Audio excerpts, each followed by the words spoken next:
let's wrap up a little bit.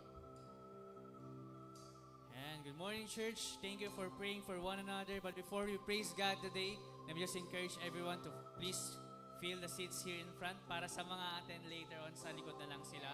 But before that, who among you here excited to worship God? Come on, let's give Him a praise. Ayan, let me just encourage you with this verse in Colossians chapter 3, verse 16 to 17. Let's feed ourselves with the Word of God. It says here, "Let the Word of Christ dwell in you richly, teaching and admonishing one another in all wisdom, singing psalms and hymns and spiritual songs with thankfulness in your hearts to God." As we worship God today, let's have a grateful heart. Amen. And it says here in verse 17, "And whatever you do, in word or deed, do everything in the name of the Lord Jesus, giving thanks to God, to the Father through Him." Come on, let's give Him praise to God. Let's clap our hands for Jesus. We thank you, God, for this day. Hey! Come on. Clap our hands for our God.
We thank you, God. Yes, Lord, indeed that you are greater, Jesus. How many believe that? That our God is greater, amen. Come on. Thank you, God.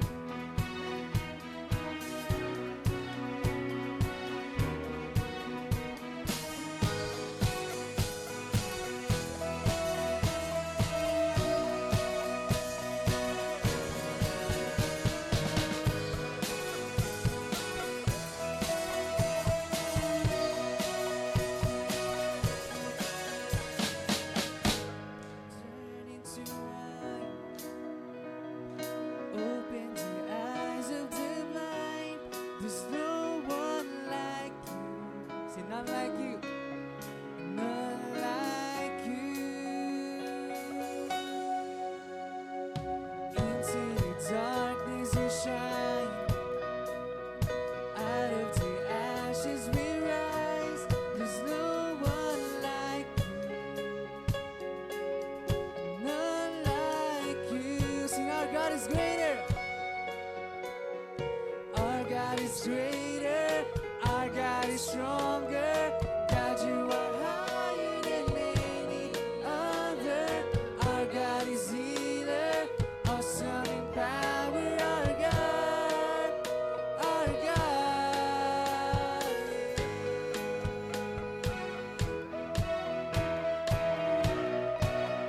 Come on, sing this out, church. Into the darkness we shine. Out of the ashes we rise. There's no one like you. None like you. We declare, our God is greater. Our God is stronger. God, you are higher than any other. Our God is healer. Awesome in power. Our God. Our God. Our God is greater. Our God is stronger. God, you are higher than any other. Our God is healer. Awesome in power. Our God. Declare, our God.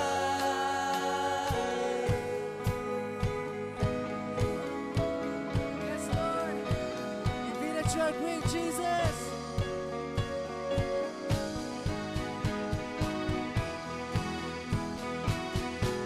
We declare this church all together. We sing. And if our God is for us, then who could ever stop us? And if our God is with us, then what could stand against? And if our God is for us, then who could ever stop us? And if our God is with us, then what could stand against? And if our God is for us, then who could ever stop us?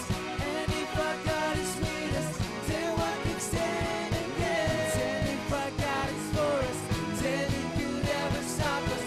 And if our God is with us, then what could stand against?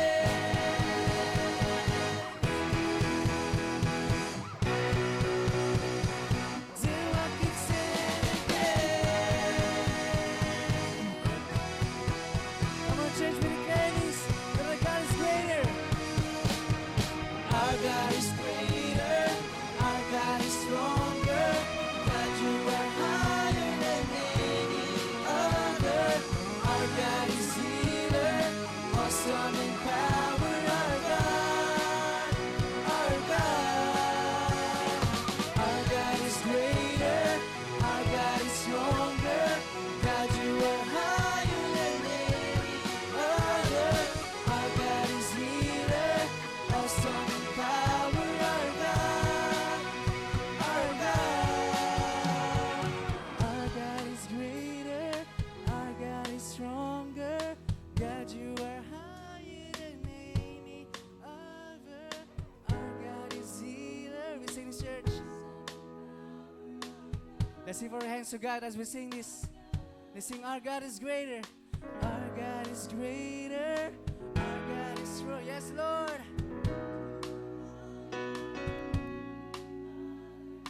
Our God is healer. Awesome in power. Our God. Our God.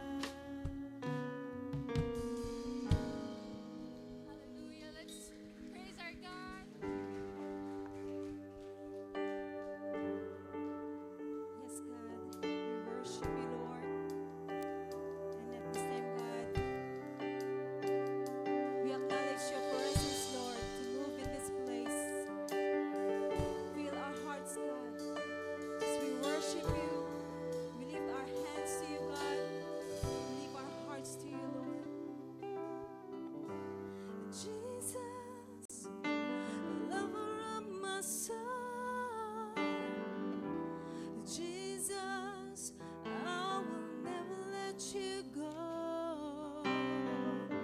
You're taking me from the miry clay. You set my feet upon a rock. Now I know I love you. I need you. And all my world before, I'll never let you go. My Savior, my closest friend. I will worship you until the very end. Jesus, come on, church, sing it out. Lover of my soul, Tell it to Jesus. Jesus, I will never let you go. You're taking me, Taking me from the miry clay. set my You feet. set my feet upon the rock. Now I know. Tell to Jesus, I love you. I need you. I need you. And all my world before, I never let you go. My Savior, My Savior, my closest friend. I will worship you until the very end. here I am ready. Abide in me, I pray.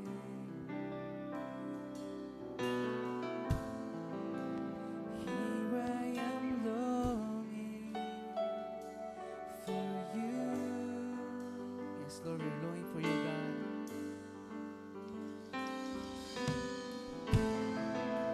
Hide me in your love.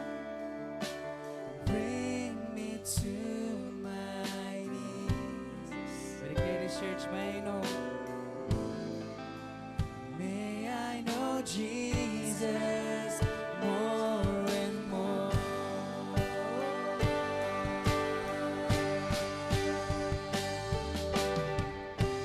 Come live in me all my life. Take over. Come breathe in me, and I will rise. Only good wings. Come live in me all my life. Take over. Come breathe in me, and I will rise. Only Come on, church, sing it out. Jesus, lover of my soul. Lover of my soul, Jesus, Jesus, I will never let you go. You're taking me taking me from the miry clay. Set my feet upon the rock, and now I know I love you. I need you. I need you. So my world before, I never let you go. My Savior, My tell to Savior, Jesus, my closest my friend. closest friend. I will worship you until the very end. Come on, church, sing it out, Jesus. Jesus, lover of my soul. Come on, church, sing it out. Jesus, I will never let you go. Shall we raise our hands and sing it to God? From the miry Yes, clay. Jesus, thank you, God, for everything, Lord. Set my feet Thank you for upon setting the our feet rock. to the Now rock. I know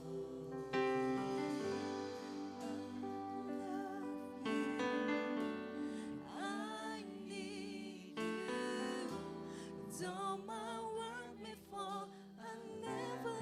to go, my Savior, my Savior, my closest friend. I will worship you until the very end. Worship you, God. Thank you, Jesus. Thank you, Lord, that you have brought us here today to worship you, God. We give our all to you right now. We want to honor you with all of us, all of our body, all of our soul, Lord God, the whole of us. Church, why don't we lift up our hands, not just in surrender, but to give God all the glory, to give him worship. Lord, we give our all right now. Worthy is the Lamb who was slain. Holy, holy is he. Sing a new song to him who sits on heaven's mercy seat. Let's sing that again, church. Worthy is the Lamb who was slain. Holy, holy is he. Sing a new song to him who sits on heaven's mercy seat.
lift up your voices to Him.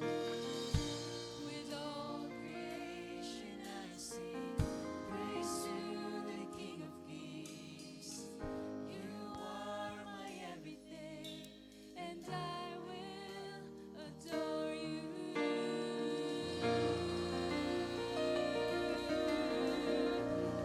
Come on, church.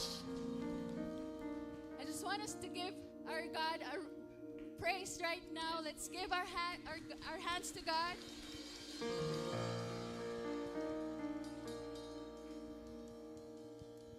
Church, aren't you glad that we serve a holy God? In the Bible, when a word is repeated, it's not just for emphasis. It's not just, we didn't hear it, so the Bible has to repeat it. No. The weight of that word is multiplied when something is repeated. And in the Bible, there's a lot of times that the word holy is repeated. Our God is holy, holy, holy.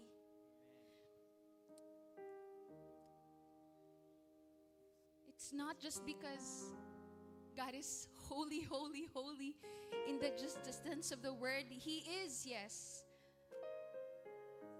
But it's more than that. In Exodus 15, verse 11, it says, "Who is like you, O Lord, majestic in holiness, awesome in glorious deeds, doing wonders." There is no one like our God, right, church? Maybe you came today because you're tired. Maybe you're stressed. Maybe you're sick. Or whatever. Whatever your condition is right now. Remember, God is majestic in holiness. He can remove that tiredness in you right now. He can give you strength. God is awesome in glorious deeds. He can take away our stress. Maybe not what is stressing us, not right away, but He can give you peace. He can comfort you. God is doing wonders. He is healing you right now. Church, do you believe that God is our healer? He's our ultimate doctor. He is holy. He is good. He is just. And church, most of all, He loves us. He loves you. He is thinking of you. And He wants to love you more. Are you going to let Him love you more, church? Are you going to welcome Him more into your hearts and give Him all of your hearts today? He will give you rest. He will give you peace. And He will heal you right now. Let's pray.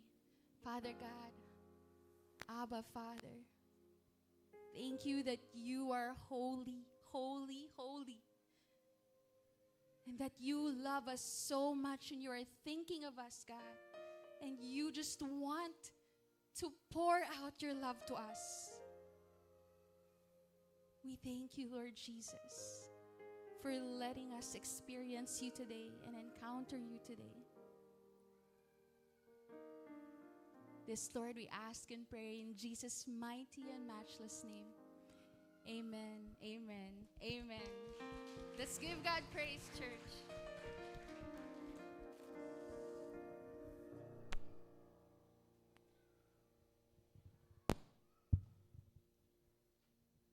All right, good morning, everyone. Welcome to Victory Mangaldan. We can now take our seats. We do two things here. We honor God and we make disciples. Welcome to our 9 a.m. service, and we have some announcements for us. But can you just say good morning, a pleasant morning? Pwede mo bang magsabi ng good morning sa pinakamalapit na tao dyan sa iyong upuan?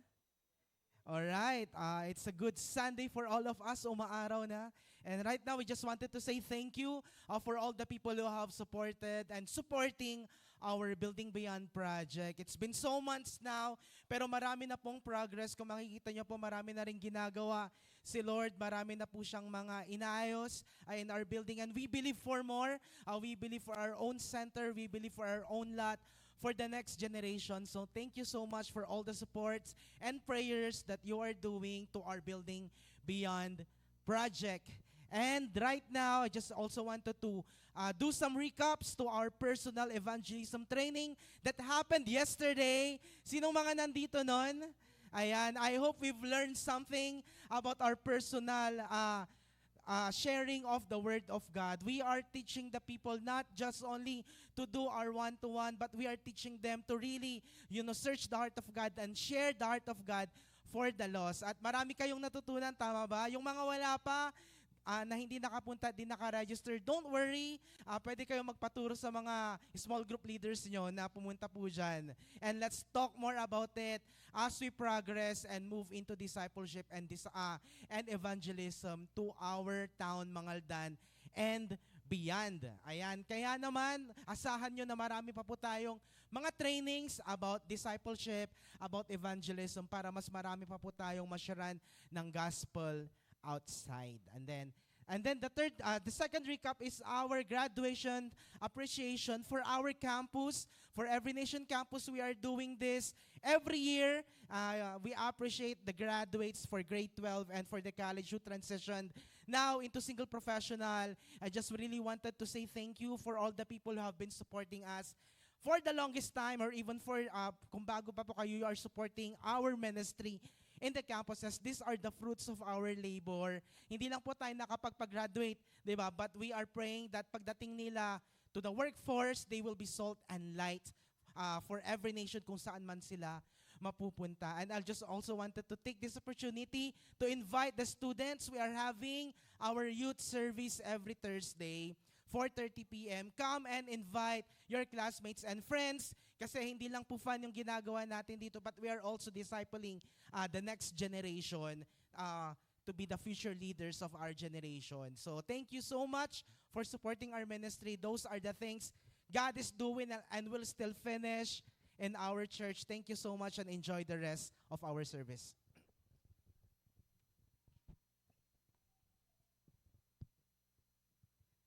Okay, hello, good morning. Okay, pakisabi dyan sa katabi mo, thanks God, nandito ka. Yan. Okay, thanks God, nandito tayo. Okay, we are so blessed na nandito po tayong lahat, and it's time for us to bless the Lord and worship the Lord through our tithes and offering. Okay, I'm so amazed sa mga magsasaka kasi 'di ba last few days and few weeks talagang ulan ng ulan, no? So, yung mga field talagang basang-basa na, and nakita ko yung mga magsasaka, masayang-masaya sila na nagtatanim ngayon, nag-aararo at nag-sosow ngayon ng kanilang mga palay. Yan. So, tuwang-tuwa ako doon sa likod namin kasi may mga magsasaka doon na talagang binabantayan maghapon yung mga palay na tutubo kasi naghasik nga sila naghasik sila ng mga palay. So, after few days, sumibol ka agad. Grabe, ang bilis pala, sabi ko. So, I remember, okay, for our tithes and offering, ganun din pala tayo, no? Kaya nga, sabi ni Lord in 2 Corinthians chapter 9, verse 6 to 7, it says here, remember this, whoever sows sparingly will also reap sparingly, and whoever sows generously will also reap generously.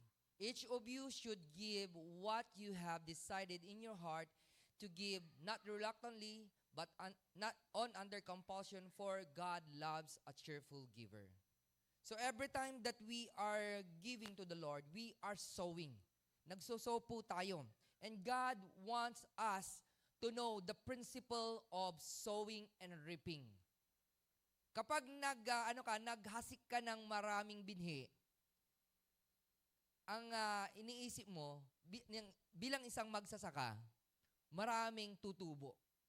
At hindi nila iniisip na kokonti ang magiging harvest nila. They are thinking of lots of harvest kasi naglagay po sila ng marami.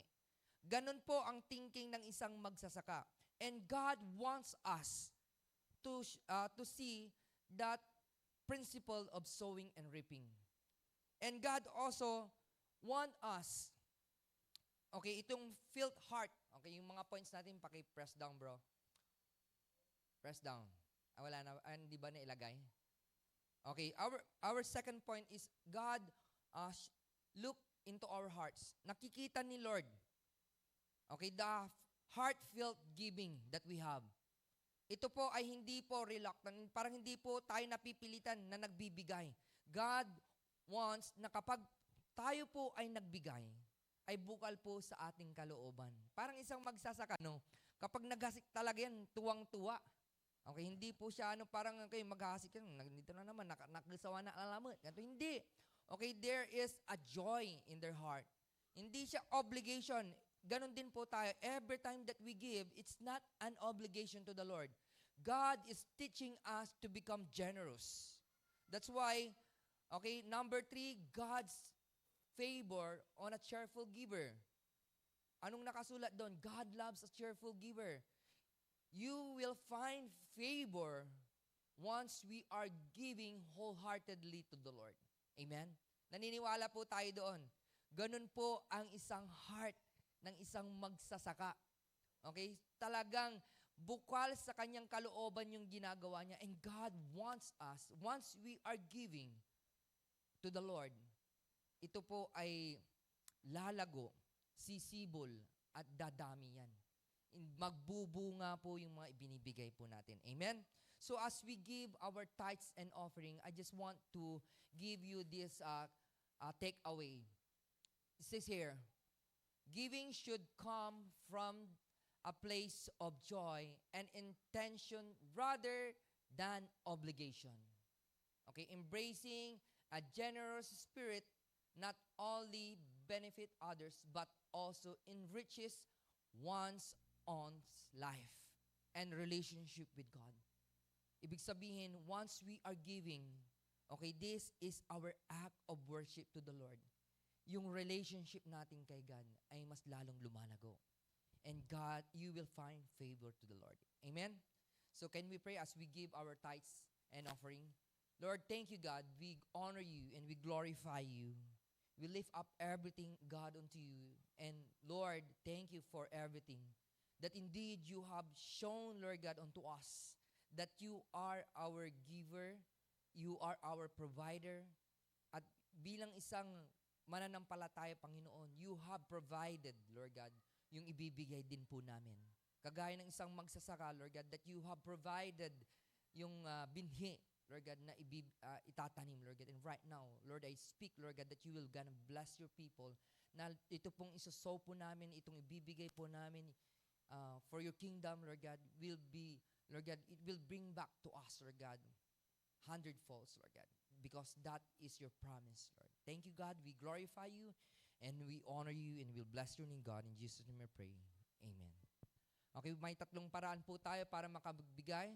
Okay, para sa mga first-timer po natin. Sino may yung first-timer po dito? Okay, pakitaas. Yung mga first-timer, palakpakan po natin. May mga first-timer po tayo. Okay, so we encourage everyone to write your prayer requests. Meron po tayong mga envelope dyan. Okay, may tatlong paraan tayo para makapagbigay. Ilagay po natin sa envelope, pero magsulat din po kayo ng mga prayer requests po natin. Kapag hindi po humabol doon sa mga nagbibigay po ng basket, na umiikot na mag-basket, meron po tayong tithes and offering box dyan sa likod po. And we have our GCash account. Okay, pwede nating i-screenshot po yan. Okay, picturean po natin and i-upload lang po natin through GCash account. And we have also our online banking through Metrobank and BPI account. So, pakipicturean na lang po kung gusto nyo pong magbigay through online banking. Okay, smile as you give, and God bless everyone.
Mic test. Okay na tayo? Naririnig na ho ba tayo? Praise God. Batiin mo muna yung katabi mo. Sabi mo sa kanya, Merry Christmas. Ayan. O kasi July na po tayo, no? Mamaya, September na naman. We are in our week number 2. Okay? Last week, Pastor Ernie Aragon shared and prayed for those who are sick.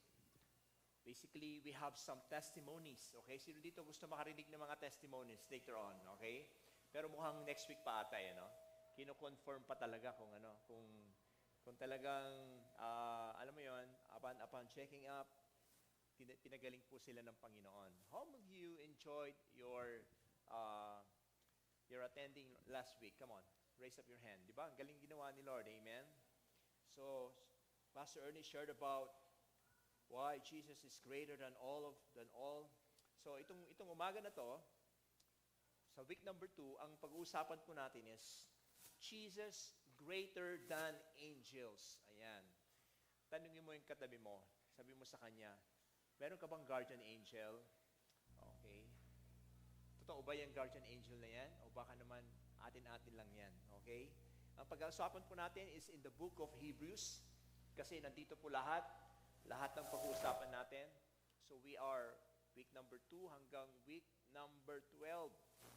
Alam niyo po, ang book of Hebrews, hindi po siya madaling pag-aralan. Okay? Ito po yung pinakatingin na po natin, best books for learning kung gusto nating makilala kung sino si Jesus. Kaya meron mga tayong 12 weeks na series okay? It is unusual because no one knows for sure sino nga ba ang nagsulat nitong book na ito. Okay? Somebody says, it's Paul, Silas, or Barnabas, or Apollos, or even Luke himself, or some other church leaders.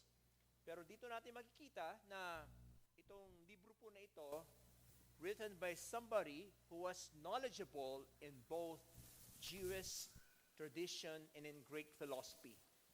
Kaya makikita natin na sa bungad pa lang, napakaganda yung kanyang introduction. At ang background po nito, itong book of Hebrews, okay, actually ito yung magalangin po yung mga saka palagi silang nag-greet. Okay? Alam niyo po ba yon? Book of Hebrews. Bakit kanyo? Hebrew, sabi nila, di ba? Hebrew, how are you? Mga ganon, okay? At habang sila ay nag-greet, alam niyo po, mahilig din po sila sa Starbucks because Hebrew. Yan. So, alam niyo na, di ba? Nagbo-brew siya ng kape. Okay? So, ang background po dito was during the first century Jewish Christian, yung mga early Christian po natin, they were beginning to drift back to the legalism of their Jewish tradition. And it's also obvious that some were venerating certain prophets. When even nakasulat po doon, some Christians, they worship angels. In other words, early Christians were in danger of putting laws or prophets or angels above Jesus Christ. But this time, we are going to study Jesus Christ is greater than all those angels, than all those prophets. Amen? And as we read the scripture, may I request everyone to please stand on their feet right now? Okay, for those first-timers, by the way, I would like to introduce myself. I am Pastor Joseph, the senior pastor here in Mangaldan, and overseeing Victory Manawag also. So, next 2 weeks, mapapasabak po tayo dahil wala po sina Chris, sina Jeff, pupunta na po sila ng Cambodia. 2 weeks po sila doon. Okay, basahin po natin. Hebrews chapter 2, verses 1 to 4. Therefore, okay, we must pay much closer attention to what we have heard. Okay, nababasa po natin? Lest we drift away from it. For since the message declared by angels proved to be reliable, and every transgression or disobedience receive a just retribution, how shall we escape if we neglect such a great salvation? It was declared at first by the Lord, and it was attested to us by those who heard. Verse 4, while God also bore witness by signs and wonders and various miracles and by gifts of the Holy Spirit distributed according to his will. For it was not to angels that God subjected the word to come, of which we are speaking. It has been testified somewhere. Ano nakasulat dyan? What is man that you are mindful of him? Or the son of man that you care for him? You made him a little lower than the angels. You have crowned him with glory and honor, putting everything in subjection under his feet.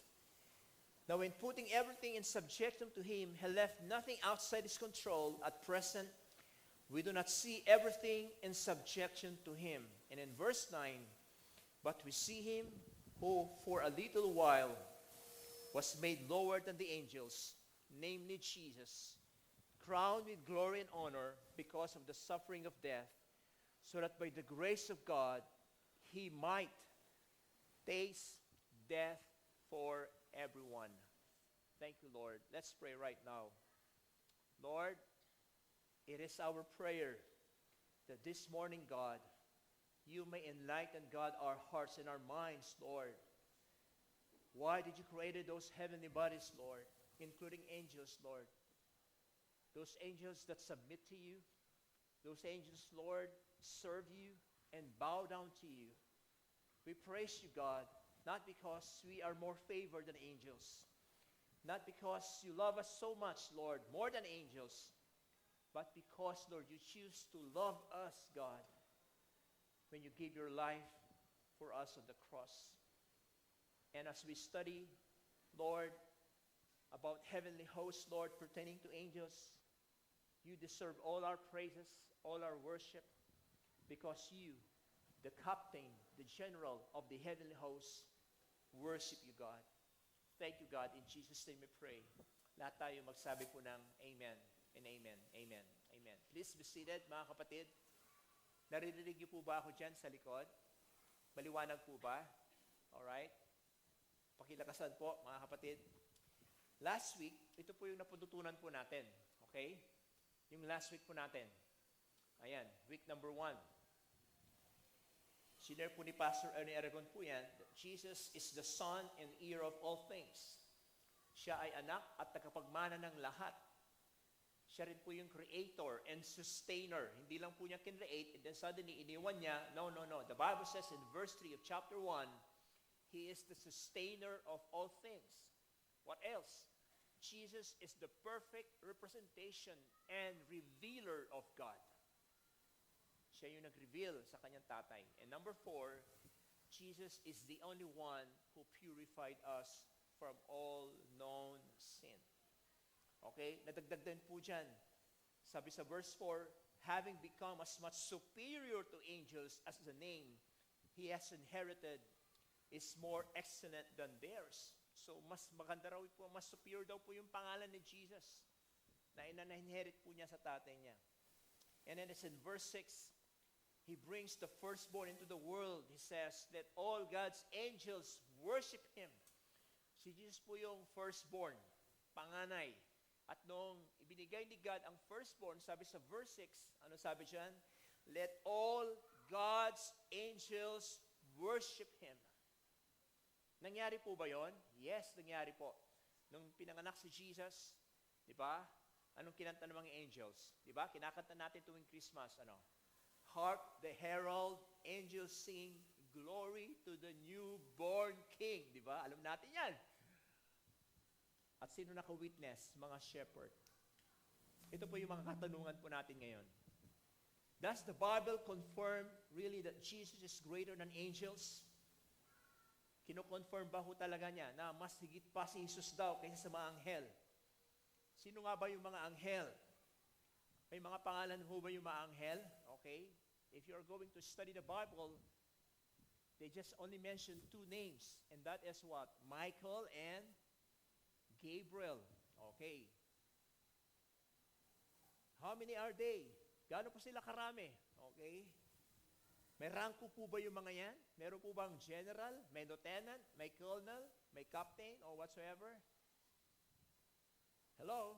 Paano nga sila kinreate ni Lord? And why did God created them? Ito pinakamatinding tanong. Tanungin mo yung katabi mo.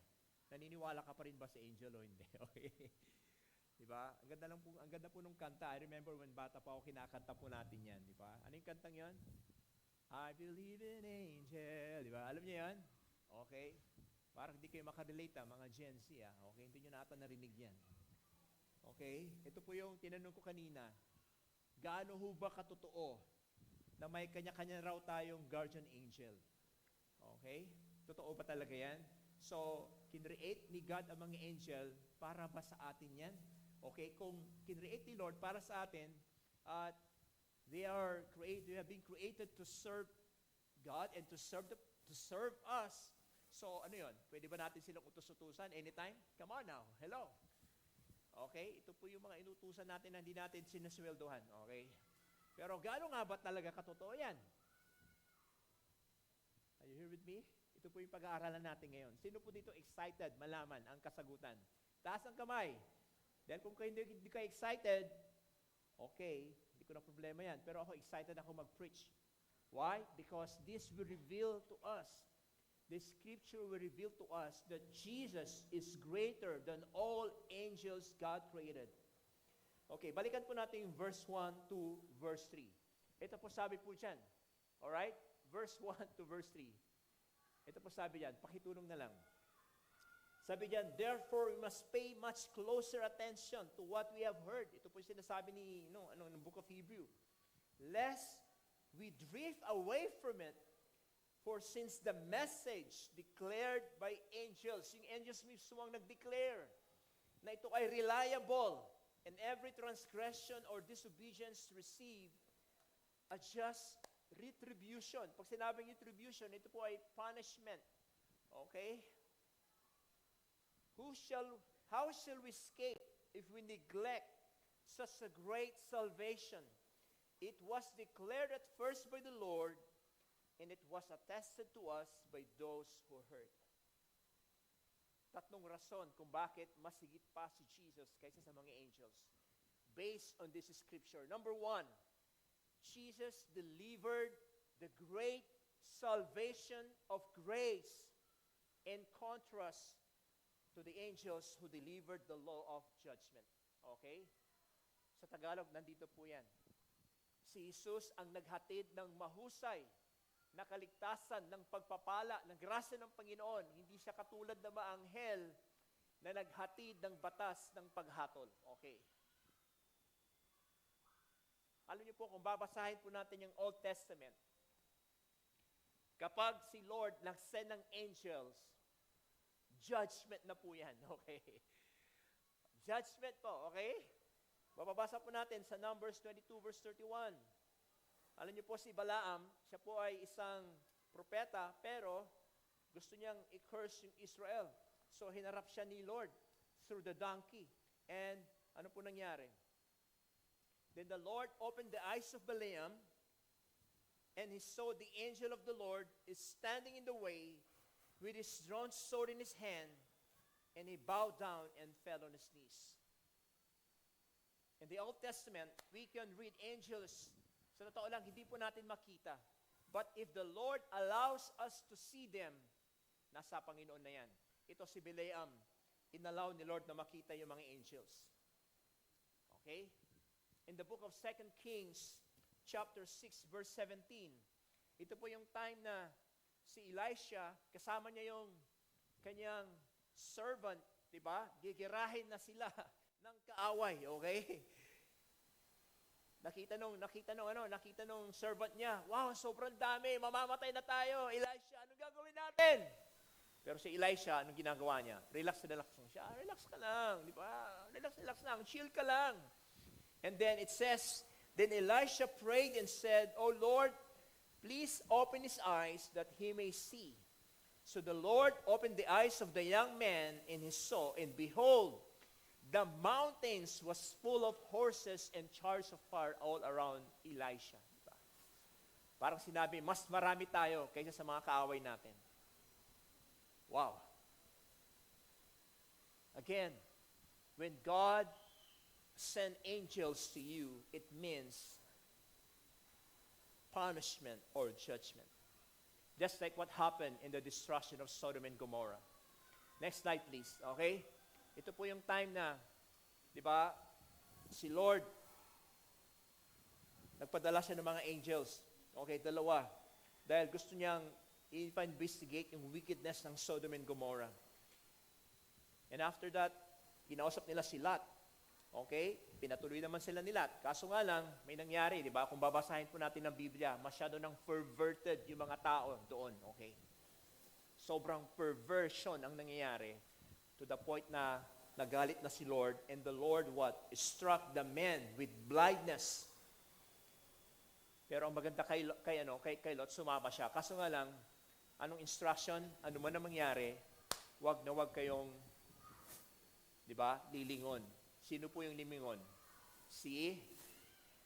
Anong pangalan ng asawa ni, may pangalan siya, anong pangalan niya? Lot's wife. Ayan ang pangalan niya, okay? Wala talagang pangalan. Sabi doon, Lot's wife lang, okay? Hindi ko alam, hindi naman sinabi dito, di ba? So ano nangyari sa kanya? Naging pillar of salt po siya. Alright? And another story in the book of 1 Kings and 2 Kings. Ito po yung time na si King Hezekiah, okay? Yung Assyrian Empire, yung Assyrian army. Alam niyo naman yung Assyrian, di ba? Oh, imagine nyo, one angel of God killed 185,000 soldiers of Assyrian army. Wow! Isang anghel lang po yan. Kaya niyang pumatay ng 185. Ano pa? Yung mga plagues, yung mga wilderness. Naalala niyo po ba nung si God, dineliver niya ang Egypt papuntang promised land? Diba? And then God provided manna, diba? Manna from heaven. Kaso nga lang, problema, utay na sila sa manna, puro na lang manna every day. Bigyan mo naman kami ng karne, Lord. Okay. So God sent quail, at kaso nga lang, ang problema, nagreklamo pa rin sila. And the Lord sent angels, resulting to death and sickness.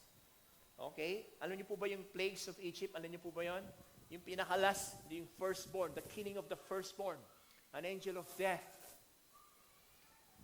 And the Israelite was spared because of that. Angels commanded by God to declare judgment those who disobeyed the law. But Jesus, full of grace, delivered what? Salvation. Kaya nung dumating si Jesus, naging tao po siya. Ano sinabi niya? I am not here to abolish the law, where in fact, I'm here to fulfill the law. And what is that? To give my life to you. Okay? Ibibigay niya yung buhay niya. So in other words, mga kapatid, mas higit pa si Jesus kaysa sa mga anghel because siya po ang nagbigay ng great salvation ng pagpapala. Okay? Samantalang ang mga anghel, ano po yung deliver po nila? Yung judgment. And this is the reason why the author of the book of Hebrew urges believers to pay close attention to the gospel message they have received. Kasi sinasabi ng author ng Hebrew, pakinggan niyo itong sinasabi ko. Please, pay close attention. Dahil kung hindi, alright? Dahil kung hindi, you're going to suffer the consequences on the judgment day. Okay, dito hinighlight po yung magnitude ng grasya at pagpapatawad ng Panginoong Hesus para sa atin. Kaya po tayo ay naligtas. At kung hindi mo pa maintindihan, sabi ng Book of Hebrew, okay? Hindi mo pa maintindihan kung ano yung ginawa ni God, okay? And then you continually rejecting Him. Mas naniwala ka pa sa mga anghel, mas naniwala ka pa sa mga prophet kaysa kay Jesus na nagligtas sa iyo. You are going to suffer the consequences on the judgment day. In other words, it is a warning against complacency and a call to take seriously yung salvation na ino-offer ni God para sa atin. Alright?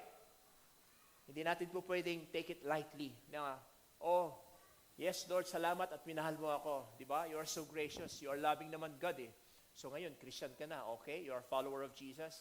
Pero kung ganun pa rin ang buhay mo dati, walang nangyayari, walang pagbabago, then you are taking Christianity so lightly. Okay? Para bang, di ba, alam mo yun, para bang, okay, may natutunan ako ngayon, Okay, si Jesus mas greater sa angels. So ano ngayon ang epekto sa buhay ko? I'm gonna still decide on my own. I'm gonna still follow my own will. Why will I submit to Jesus? Why will I pray? Parang ganun ka pa rin. Kung ganun, naku, mahirap po yan, kapatid. Okay? We are taking Christianity so lightly and we ignored what the truth is. Ayaw ni Lord yun. Kaya nga, isinulat po yung book of Hebrew. Anong sabi niya? You pay close attention to what ito, dineclare na ng angel, inattest sa mga nakarinig. Sino yung mga nakarinig? Mga apostles, mga prophets, na si Jesus nga ang nagbigay ng kaligtasan para po sa atin. Hello? And verses 6 to 8. Okay, tuloy po natin. Sabi dyan, it has been testified somewhere.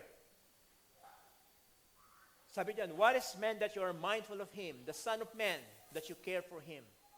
You made him for a little while lower than the angels. You crowned him with glory and honor, putting everything in subjection under his feet. Now, in putting everything in subjection to him, he left nothing outside his control at present. We do not yet see everything in subjection to him. Okay? Nung una kong binasa to, kapatid, akala ko, yung word na Son of Man, akala ko it refers to us. Okay, akala ko tayo yon. Wow, grabe.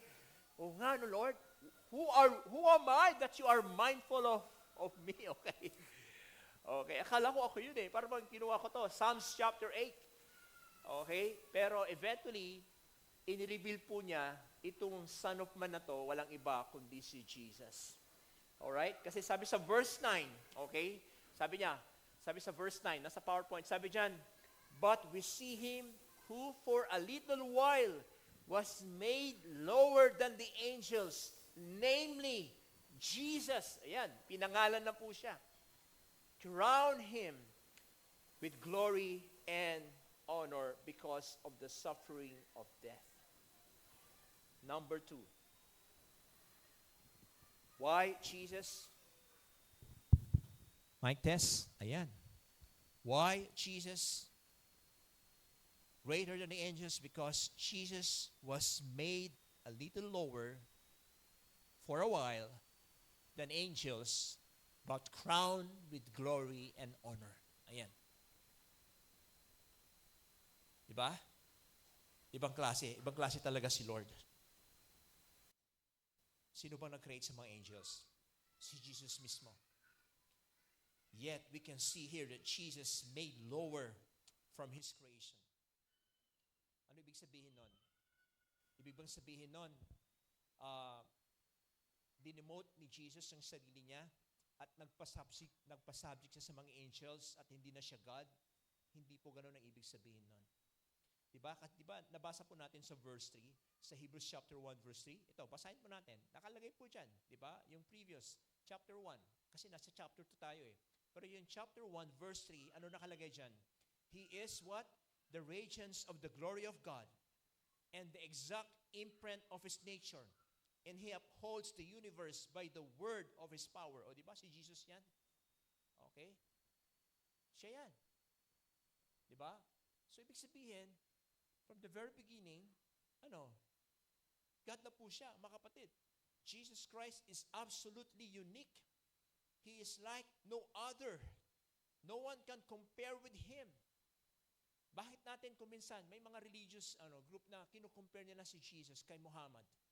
Okay? Kay Krishna, kay Buddha, kay Confucius, even kay Moses, even kay Elijah. I'm telling you, wala siyang katulad. Itong mga taong to, namatay lahat to, pero hindi sila nag-resurrect. Pero si Jesus, nung namatay po siya, ano nangyari? After 3 days, He resurrected from the grave. Amen. Ang galing. Amen? Kaya sabihin mo sa katabi mo, walang katulad ang ating Panginoon. Okay? In fact, not even supernatural beings can compare. And in verse 4, and verse 6 in Hebrews chapter 1, basahin po natin dyan, having become as much superior to angels as the name He has inherited is more excellent than theirs. For to which of the angels did God ever say? Sino sa mga anghel daw na sinabihan ng ganito, "You are my son. Today I have chosen you. I have begotten you." Or again, "I will be to him a father. He shall be to me a son." And again, when God brings His firstborn into the world, He says, "Let all God's angels worship Him." Okay? Dito, nakita po natin si Jesus, na distinguished po siya, hindi po siya angel. Hindi po siya created being. He is the Son of the living God. Si Jesus lang po yun ang may ganon, ang may title ng ganon. Hindi rin po si Kibuloy, tama? Diba? O ngayon, may bago na. The updated Son of the living God. Sino yon? Ayoko naman sabihin ako yon, okay? Kasi magiging kulto tayo dito, mga kapatid. Iisa lang po ang Son of the living God. Walang iba kundi si Jesus. Iisa lang po ng sinabihan ng ganito, "You are my son. Today I have begotten you." Okay? Wala siyang sinabihan sa mga anghel. Si Jesus lamang po yan. Okay? Kasi kung minsan, pag pinag-uusapan nating angel, ito po kaagad ang unang pumapasok sa atin. Picture please. Okay? Ito. Ayan, oh. Ayan. Ay, cute, di ba? Grabe, di ba? Lalong-lalo na kapag dating ng February 14, di ba? Cupido, di ba? May pana pa yan eh, di ba? Parang tinamaan ako ng Cupido. Parang in love na ako sa iyo ngayon. Parang ganun lang. Pero kung tutusin, hindi po yan. Okay? Alright? Ito po, di ba? Ito, napanood ko po to. Crazy po ito, okay? Kilala niyo po ba itong artistang to? Si John Travolta. Alam mo, Michael Angel? Alam niyo, iba yung picture niyan eh. Iba yung pinoportray niyan eh. Di ba?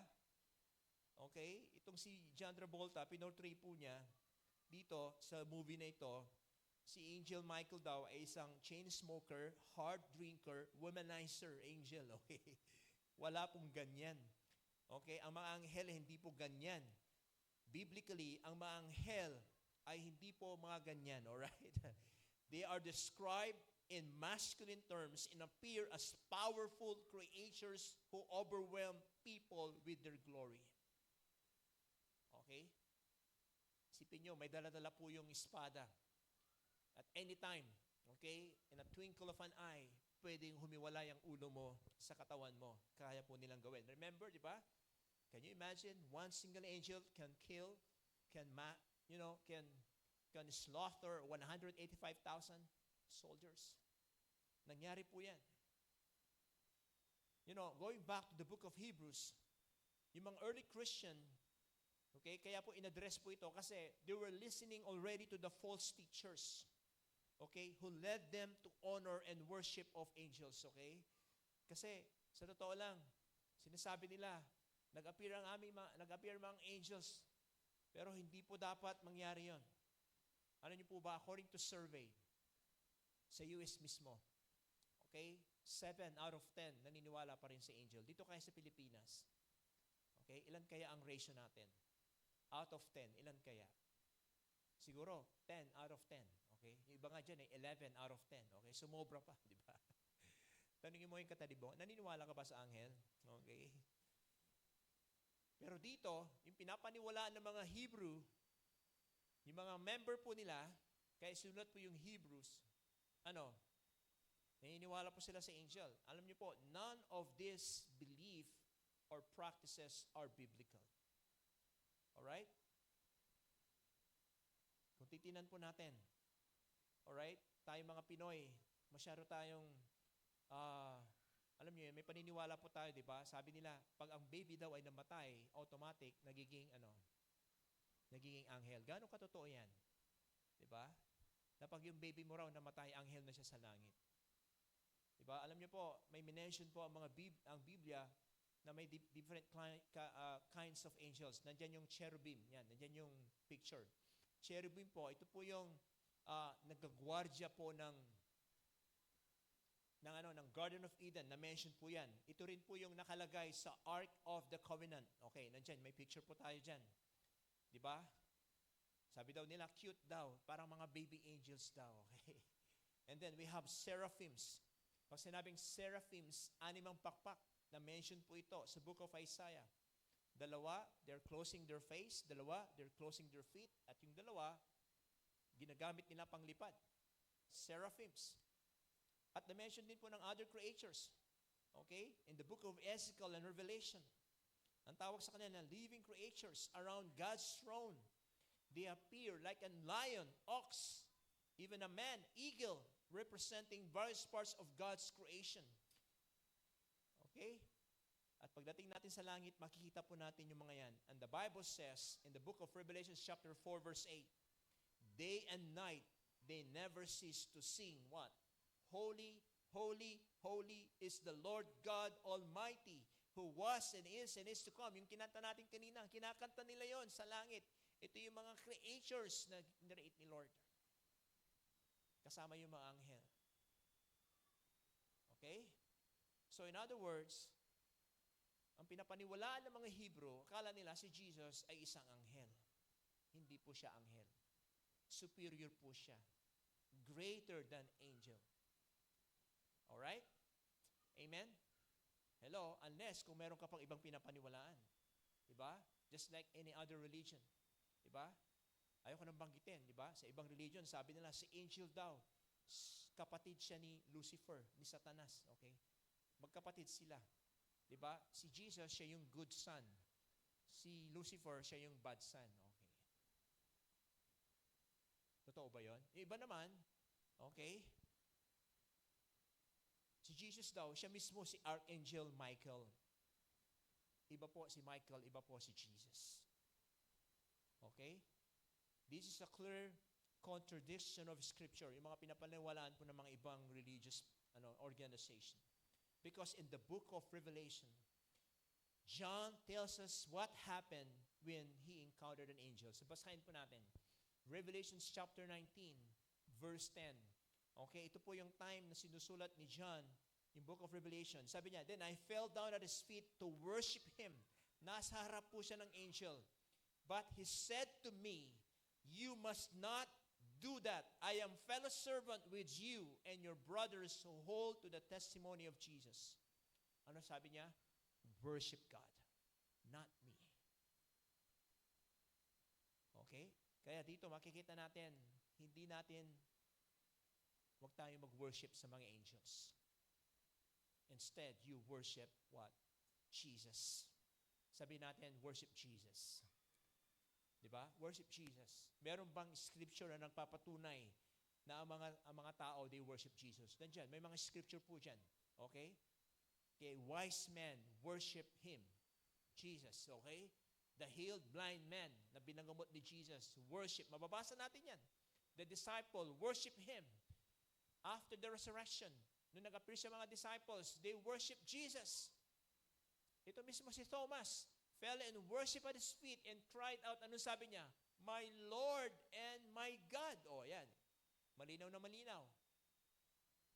Diba? Sino si Jesus para kay Thomas? Sa mga disciples, hindi lang siya Savior, hindi lang siya Lord, kundi God siya. Diba? Ni ibang religious iba yung pagkaka-interpret nila. Sinasabi nila si Thomas at takot ko Okay? At nasabi niya, my Lord and my God. Sabi niya, hindi, walang ganon, okay? Napakaklaro, my Lord and my God, and he worshiped Him. Okay? Hello? Hello? Jesus is crowned with honor and glory. Therefore, we must worship Jesus, not the angels. Where in fact, the truth is, even the angels will bow down their knees and worship Jesus. And in verse 9 it says, but we see Him who for a little while was made lower than the angels, namely Jesus, crowned with glory and honor because of the suffering of death, so that by the grace of God, dahil sa grasya ng Panginoon, He might taste death for everyone. Number 3 reason why Jesus is greater than angels is that Jesus' suffering and death brought eternal salvation for all. And no angel can replicate it. Okay? Wala mang sino mang anghel na pwedeng gumaya sa ginawa ni Jesus. But to tell you honestly, you know what? Bible scholar says, when Jesus was being crucified, when Jesus was, alam niyo yun, habang kinukrucify siya, habang kinukuha niya yung, di ba, habang naglalakad siya from Jerusalem, outside Jerusalem to Mount Golgotha, di ba? Alam niyo ba? Nakaabang yung mga anghel. Anytime, isang kumpas niya lang, uutusan niya yung mga anghel na yan. Thousands of angels. Di ba? Pwede niyang puksain lahat yung mga kalaban niya. Yung time na yon habang kinukrucify siya. Pero anong ginawa ni Jesus? Hindi niya ginawa. Hindi niya kinumpas yung kamay niya. Hindi niya inutusan yung mga anghel. Kundi tinanggap niya, in-embrace niya yung cross dahil sa pagmamahal niya sa atin. Si Jesus lang po ang pwedeng gumawa nun. Si Jesus lang po ang humarap sa kamatayan. In essence, in verse 9, reveals that Jesus' temporary experience of human suffering and death was not a defeat, but a necessary step in His glorification as a means of providing salvation for all. Through His sacrifice, Jesus opened the way for others to be reconciled to God and receive eternal life through grace by faith. In-offer niya po sa atin. Amen? Palakpakan po natin ang Panginoon. That is why, masasabi po natin, Jesus is enough. Okay? Sabi mo sa katabi mo, sapat na si Jesus sa buhay mo. Okay? Kasi kung minsan meron tayong alam mo kasi pag maliligtas ako, dapat Jesus plus. Dapat may plus. Okay? Ano yung plus? Dapat gumawa ka ng mabuti. Dapat ipakita mo talagang Kristiyano ka. Dapat talaga, kumpletong attendance mo simula nung na-born again ka hanggang sa mamatay ka, complete attendance sa victory every Sunday. Okay? Ganun ba yun? Jesus plus? Okay? I remember, I'm gonna show an illustration here. I remember, di ba? Ito, palagi ko pong ginagamit. Sometimes kasi tayong mga tao, hindi talaga natin matanggap na sapat na yung ginawa ni Jesus sa cross. Tama ba? Gusto natin, meron din tayong part. Meron din tayong dapat iambag. Alam mo yon? Hindi ka makapaniwala. Jesus lang? Maniwala ka lang? Maliligtas ka na? Parang imposible. Wala ba akong contribution yan para naman ako'y baligtas? Wala po. Maliwanag po. Alright? I remember, okay, sa US, meron pong, totoo pong nangyari to, Meron isang company na gumagawa po ng cake. Ayan. Sino dito mahilig sa cake, di ba? Instant cake, di ba? Instant cake bread. Okay? At ang ganda ng commercial. Simple lang. Alam mo nakalagay doon? Instant cake, just add water. There you go. Okay? Alam niyo po nung nilaunch po yung product, hindi po siya pumatok. Dahil wala pong naniwala. Okay? Walang naniwala. Tubig lang, may cake ka na. Okay? Kasi nga, ginagano, di ba? Inahalo sa cake. And then, meron ka na kaagad. Meron ka na agad cake. And then, nagtataka yung marketing manager, ano kaya ang problema natin? Di ba, napakasimple lang. Bakit hindi mag-gets ng madlang people, okay? Sabi sa US. Bakit hindi saleable? Bakit hindi pumatok? And then, pinag-aralan nila yung psychological epekto. This time, sabi niya, ito na. Ibahin natin yung launching. Sabi niya, anong nilagay doon? Instant cake. Just add water and 1 egg. Ayan, okay? Alam niyo nung nilaunch po yun? Pumatok! Okay? Ang daming bumili. Alright? Anong ibig sabihin nun? You know what? It reflects of us sometimes. Diba? Sometimes we really don't believe that God really saved us because of what He did. Sometimes what we have, what we want is, Lord, wala ba akong 1 egg? Kahit 1 egg lang, di ba? Contribution. God doesn't want our good works. Amen? God doesn't need our good works. For in fact, Jesus' death is enough for us to be saved. And as I end, okay, I would like to read in Philippians chapter 2, verse 5 to 10. Ito po yung pinakamagandang, pinapakandang ending ng scripture po natin. Ano nakalagay po dyan? Having this in mind among yourselves, which is yours in Christ Jesus, who though he was in the form of God, did not count equality with God a thing to be grasped, but emptied himself by taking form of a servant, being born in the likeness of man, and being found in human form, he humbled himself by becoming obedient to the point of death, even death on the cross. And it says, therefore, God has highly exalted him, bestowed on him the name that is above every name, so that at the name of Jesus, every knee should bow, in heaven and on earth and under the earth, and every tongue confess that Jesus Christ is Lord, to the glory of God the Father. Amen. Pwede ho ba tayong tumayo? Tayo po tayo, mga kapatid. Lalo bang lumalalim ang pagkakilala mo kay Jesus?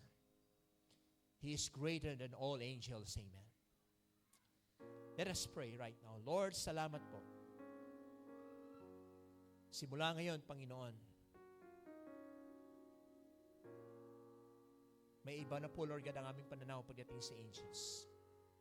Salamat po sa mga anghel na pinadala mo po sa amin para protektahan mo po kami. Salamat po, Panginoon, dahil sa mga anghel, Lord, na isinugo mo, Lord God, buhay pa rin kami hanggang ngayon. Pero hindi ibig sabihin, Panginoon, na servant din po namin sila, Lord God. It is you still, God, the commander of the hosts. With your permission, with your command, they're going to protect us. They're going to guard us. And we're not going to worship angels, Lord. We are going to worship you, Jesus, the captain of the hosts, the captain of the heavenly hosts. Thank you, Lord. We worship you, God. We bless your name. Let us worship the Lord right now.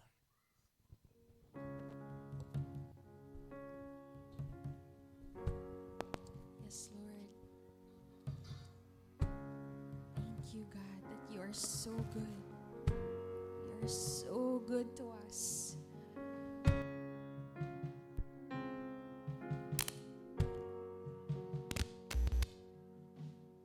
God, from the beginning,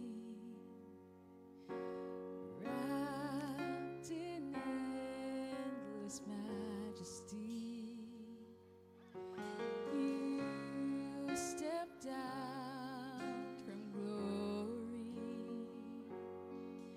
reduced to be a man. Sing it out, church. Once you created, you walked in pure humility. You finished what we started. Took back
you, Lord. Amen. Palapakan natin sa Panginoon. Amen.